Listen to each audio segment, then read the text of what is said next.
Simon Emil, her har jeg en liste over alle de lempelser, regeringen har gennemført. Det er Venstres liste, ikke?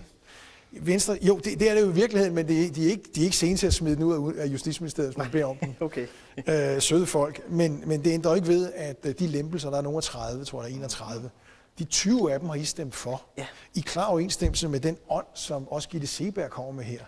Nu er I gået i gang med at lave teltlejre nede i Tyrkiet og i Libanon.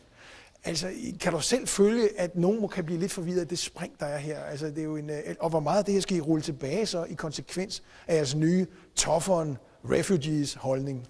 Jeg vil sige, hvis du bliver ved med at kalde det teltlejre, når det ikke er, så kan jeg godt forstå, at folk bliver forvirret. Okay. Fordi det er ikke teltlejre. Der er tale om ordentlige forhold. Det er faktisk ret væsentligt for os. Det er muligheden for, at folk kan være sammen med deres familier, i modsætning til regeringens forslag, hvor mændene kommer herop, og koner og børn bliver i Syrien. Det synes jeg måske er en mindre human holdning, hvis vi endelig kommer dertil.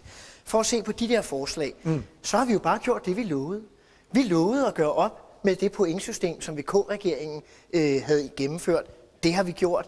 Vi lovede, at asylansøgere, der bor i danske asylcentre, skulle kunne bo og arbejde uden for centrene. Det har vi gennemført. Og det Gitte Seeberg, bare lige det sidste. Ja, selvfølgelig. Det Gitte Seeberg taler om med nok er nok, som jeg husker det, det er to ting.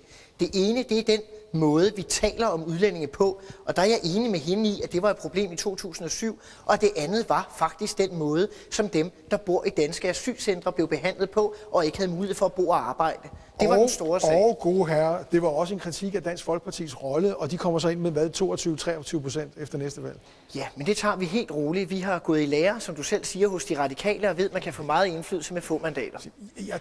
Nogen vil jo nok mene, I får en hård tid lige på det punkt her, når nu Kristian Thulesen Dahl sætter sig op i kuskesædet. Men det får vi jo se, og så kan du komme herind igen og forklare lidt om det til den tid. Jeg vil sige en sidste ting om det, og det er, jeg tror faktisk, vi får en let tid. For det de fire borgerlige partier er enige om, det er, at vi skal ændre dansk udlændingepolitik over en retning, hvor vi får dem ind, der vil bidrage til samfundet, og dem, der ikke vil bidrage, skal i større grad holdes ude. Det er vi enige om. Det er ligesom i rytteriet. Jeg stopper dig her, Simon. Emil, prøv at høre. Altså, vi skal lige nå et spørgsmål om finansloven. Yes.